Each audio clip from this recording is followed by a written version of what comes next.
अस्सलाम वालेकुम dear students, my name is Hina Shaukat और मैं हूं आपकी केमिस्ट्री की टीचर। और आज के इस लेक्चर में हम डिस्कस करने जा रहे हैं हमारा topic 6.4.3.1 which is dilutions of solution. हम इस टॉपिक में समझेंगे कि हम डाइल्यूशन कैसे फाइंड कर सकते हैं, यानी कि कॉन्सेंट्रेटेड सोल्यूशन को डाइल्यूट सोल्यूशन में कैसे कन्वर्ट कर सकते हैं, और इसको हम डिटेल से समझेंगे with the help of example. और इसको सॉल्व करने के लिए चलते हैं व्हाइट बोर्ड की तरफ।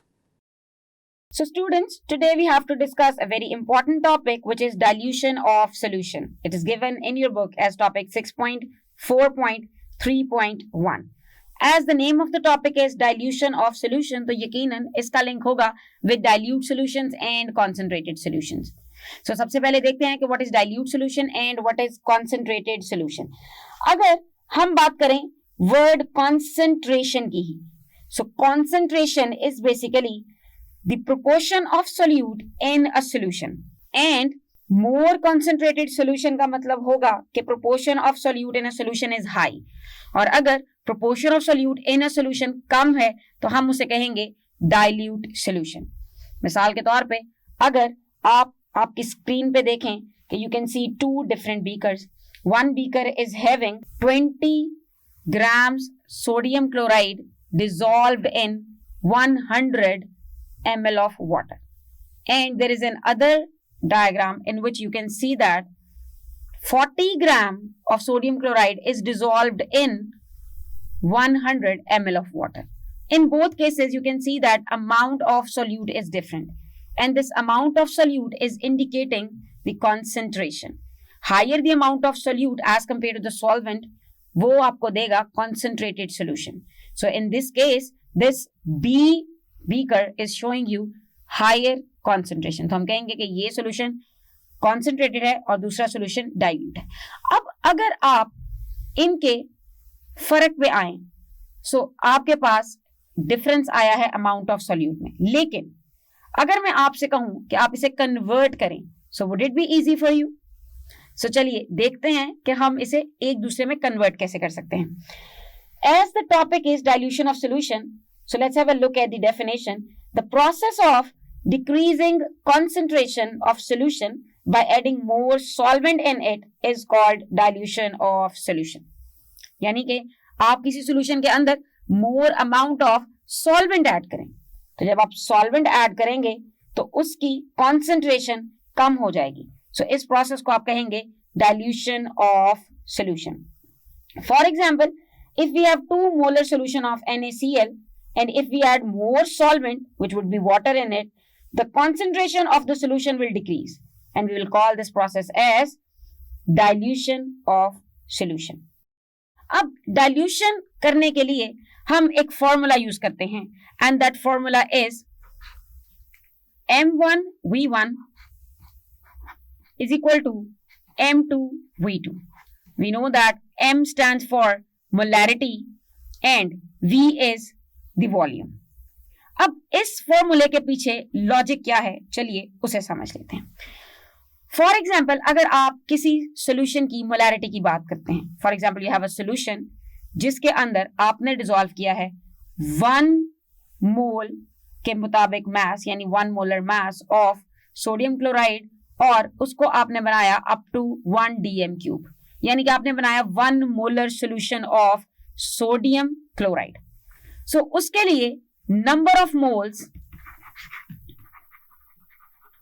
ऑफ सोडियम क्लोराइड वो आप फाइंड कर सकते हैं, और उसको फाइंड करने के लिए आपको याद होगा मोलैरिटी का formula. Molarity is equal to number of moles of solute divided by volume of इस सोल्यूशन. अब वॉल्यूम है 1 dm क्यूब और नंबर ऑफ मोल्स आपको पता चल जाएंगे अकॉर्डिंग टू दी मोलैरिटी. अब हमने बनाया 1 मोलर सोल्यूशन, तो उसमें यकीनन एक ही मोल हमने डिसॉल्व किया है सोडियम क्लोराइड का, तो हम कह सकते हैं कि number of moles of sodium chloride would be equal to molarity multiply by its volume, because we know that molarity is equal to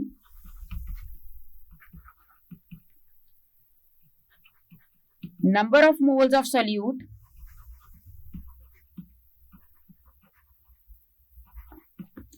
divided by volume of solution.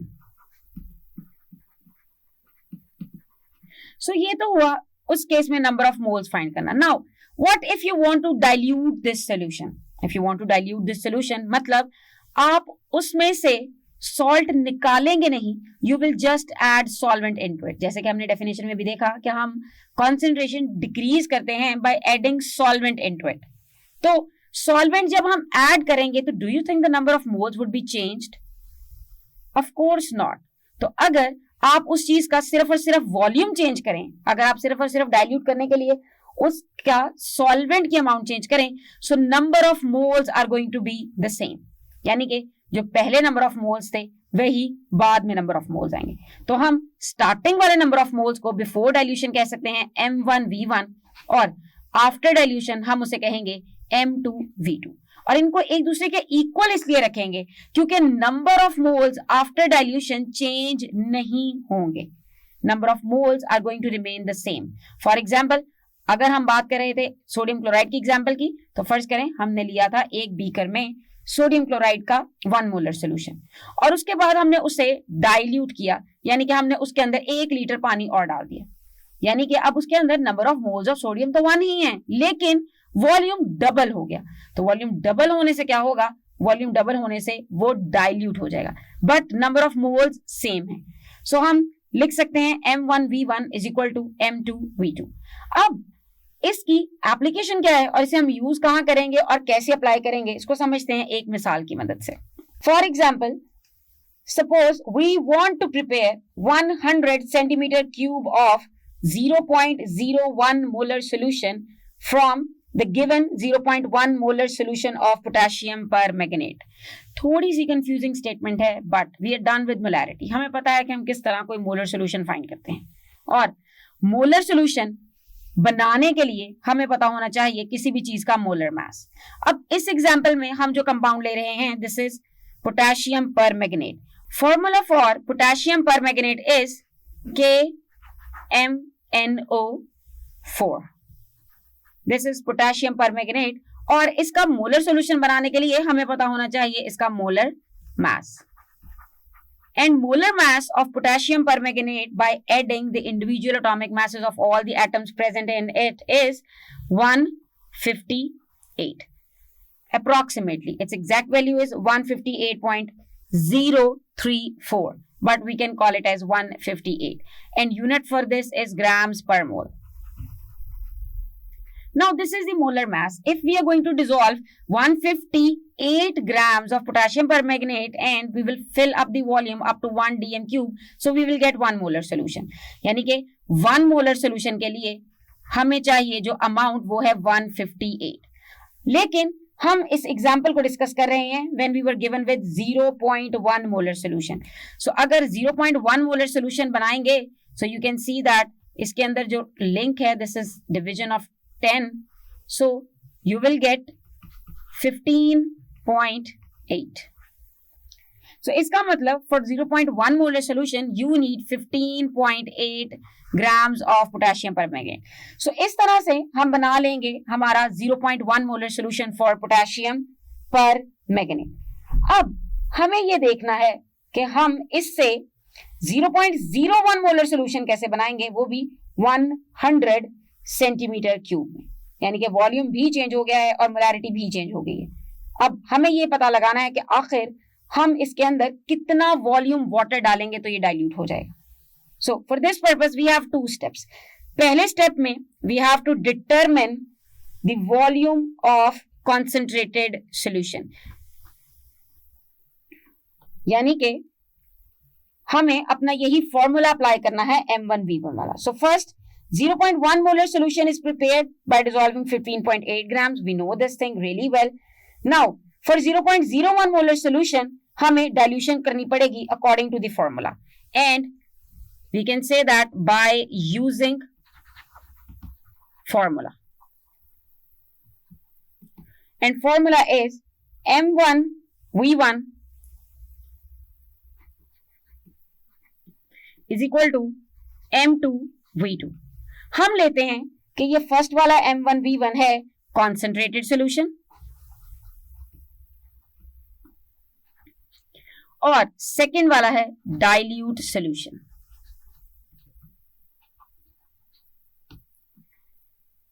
Now we have to look at the values कि आखिर हमारे पास values क्या हैं। सो we know that पहले जो हमारे पास solution मौजूद था उसमें हमारे पास वैल्यू थी M1, like molarity of the first solution, it was 0.1 molar. और हमें उसका वॉल्यूम फाइंड करना है बिकॉज वी डोंट नो कि हमें कितना वॉल्यूम रिक्वायर्ड होगा। अगर बात करें M2 की, so we know the molarity of the second solution that we need, it is 0.01 molar. और अगर बात करें V2 की तो वो भी गिवन है विच इज 100 सेंटीमीटर क्यूब। अब ये कुछ वैल्यूज हमें पता है, if we are going to put these values in this formula so हम फाइंड कर सकेंगे हमारा आंसर। सो M1 इज 0.1 और V1 हमें फाइंड करना है। The value of M2 is 0.01 and value of V2 is 100. So simple, V1 find करेंगे by dividing and we will get our answer of V1 as 10 centimeter cube. अब हमने find कर लिया है कि हमें हमारे कॉन्सेंट्रेटेड सोल्यूशन का कितना वॉल्यूम रिक्वायर्ड है और ये वॉल्यूम है 10 सेंटीमीटर क्यूब। अब ये फर्स्ट स्टेप डन है। सेकेंड स्टेप में आपको प्रिपेयर करना है solution. So how we can prepare solution, we will take 10 centimetre cube of this solution with the help of graduated pipette and put in the measuring flask. हम measuring flask use करते हैं क्योंकि हमें at the end volume makeup करना होता है। अब चूंकि हमें यहाँ चाहिए वॉल्यूम 100 सेंटीमीटर क्यूब, तो हम लेंगे volumetric flask with the capacity 100 cubic centimeter. After that, you will add water up to the mark. Mark मतलब वहां तक जहां तक उसके वॉल्यूम की वैल्यू आएगी 100 cubic centimeter, which is present at the neck of the flask.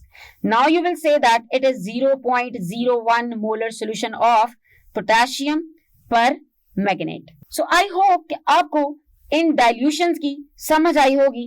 अब इसे थोड़ा बेहतर अंदाज से समझते हैं एक एग्जाम्पल की मदद से, which is example number 6.4. Look at the statement of example 6.4. 10 cubic centimeter of 0.01 molar potassium permanganate solution has been diluted to 100 cubic centimeters. Find out the molarity of this solution.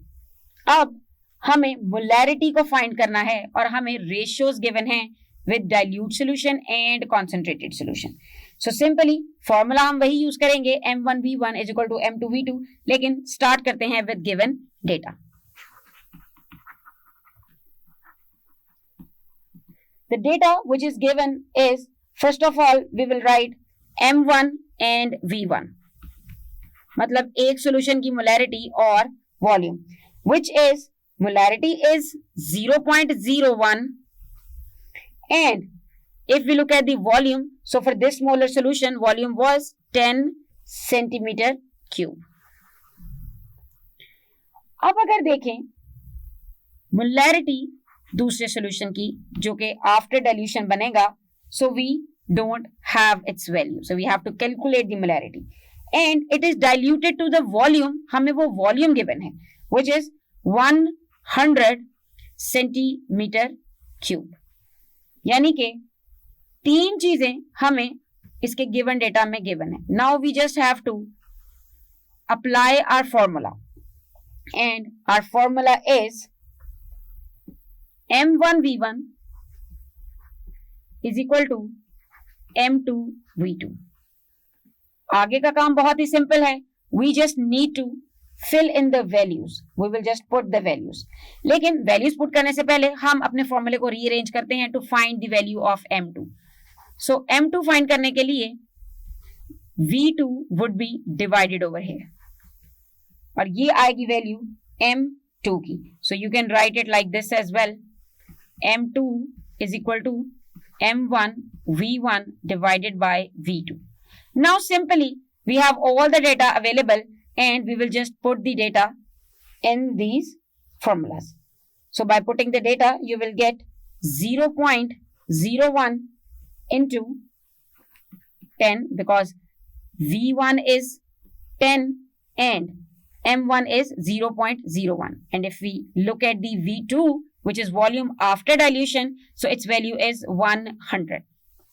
Now, if you will solve it, so you will get your answer as 0.001 mole. Now, this answer is reasonable as well. वो कैसे पता चलेगा? Since you have diluted the solution. और जब आप किसी solution को dilute करते हैं, सो इट मीन्स कि आपने उसके नंबर ऑफ मोल्स या फिर अमाउंट ऑफ सॉल्यूट को नहीं छेड़ा, आपने किया ये है कि उसके अंदर सिर्फ और सिर्फ सॉल्वेंट ऐड किया है. सो सॉल्वेंट ऐड कर रहे हैं, नंबर ऑफ मोल्स उतने के उतने ही रह रहे हैं. सो इट मीन्स कि उसकी मोलैरिटी कम हो रही है, because molarity is the ratio of number of moles to the volume of the solution. So आप कह सकते हैं कि the molarity of this solution after dilution is 0.001 molar. So students, आज के इस लेक्चर में हमने डिटेल से समझा है कि व्हाट इज डाइल्यूशन और कॉन्सेंट्रेटेड सॉल्यूशन को डाइल्यूट सॉल्यूशन में कन्वर्ट करने के लिए कौन सा फॉर्मूला यूज करना है, और उस फॉर्मूले की एप्लीकेशन को भी डिटेल से समझा है with the help of one example. मुझे उम्मीद है कि आपको समझ आया होगा. सो हम अपने आने वाले लेक्चर्स में कुछ मजीद इंटरेस्टिंग टॉपिक्स डिस्कस करेंगे. तब तक के लिए अपना ख्याल रखिएगा. अल्लाह हाफिज़.